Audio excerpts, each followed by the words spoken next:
America's sport network, CBS Sports, has named Anthony Joshua's devastating knockout of Francis Ngannou in March as the 2024 knockout of the year.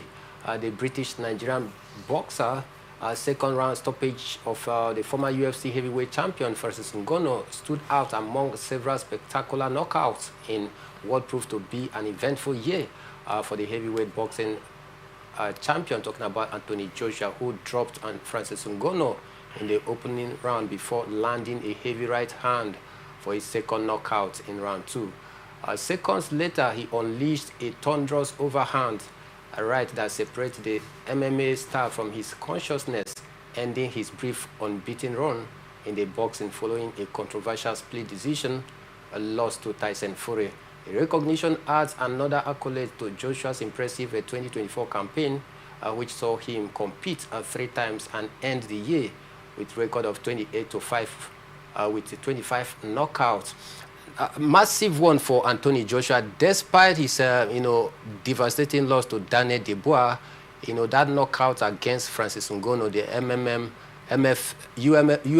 UFC champion, was one of the highest knockouts recorded in the year 2024. And to you, who also watched other boxing fights, even including some other ones, do you think that he truly deserved that award the way he was able to dismantle and knock out Francis Ngannou? Yeah, I think that they have their own measures and how they get to this point of saying this is the knockout of the year, and you cannot dispute CBS because over time they have proven their integrity. They have shown that they can be trusted in terms of making pronouncements like this.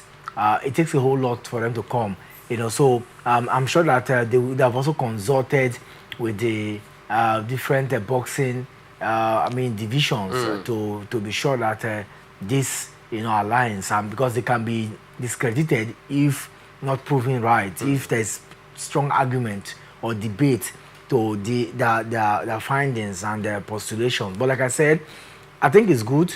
If you look at that fight closely, you want to adjudge that, yes, that was a very strong point. Don't forget, this is the same person that fought Fury to stand still. And the Fury was able to get past him because of his, the judge's decision. So after that fight, getting to fight Anthony Joshua, another person felt that he will get Anthony Joshua down. But if you have been following Anthony Joshua, he has a very good right boxing skill, especially his right hand can be very deadly. He possesses a very strong weight, punching weight, and that is poisonous, it's venomous. So I'm not surprised at all that he was able to put that. Just like a lot of people talk about the left hand of Deontay Wilder, that can be very deadly when boxing. So I think it's devastating to see. It's devastating if you watch that fight, and that clearly broke, to torn apart that man, Ngannou, and that judgment will be right. But we have seen another beautiful fight too. And then Joshua also suffered the same fate, against Daniel Dubois, recently. And for me, can that be magical? What about the certain Parker? Parker also fought this year. We saw that one, that victory he had. Zhilei Zhang also fought. So, but if you look at the heavyweight division, even Tyson Fury and the U6 fight, that was not that can be compared to that. The way Ngannou was at boss in that particular one, that knockout was highly devastating to him, and he couldn't get back to his feet. So I wouldn't want to argue. I just think that they are correct in their judgment, since there has not been any formal opposition and to discredit this particular point from the CBS. I want to agree with them that they might just be correct that Anthony Joshua. And besides, don't forget too, in a pool of 5, you always see that in terms of social media vote, Anthony Joshua will always stand tall because of his relevance at that level. So I'm not discrediting to the fact. But beyond winning the best knockouts of 2024, how will you evaluate the 2024 season for Anthony Joshua in the boxing world after suffering that defeat in the hands of Daniel Dubois? Boxing can be very funny. You win one today and you lose tomorrow. It's as good as not winning any, and that's it. So for him, the good thing about him is that he's not a belt holder. So when you're not a belt holder, your losses do not count, okay? But it counts because in terms of cumulative fights, they will say you have a certain number of defeats, certain number of wins. Out of those wins, these are your knockouts. So, but I think for Joshua, he's gained global relevance. The only thing that that makes him not to be valued much is because he does not have any belt to hold on to as his own. So that also did not. If you look at the heavyweight division now, how many of the belt holders?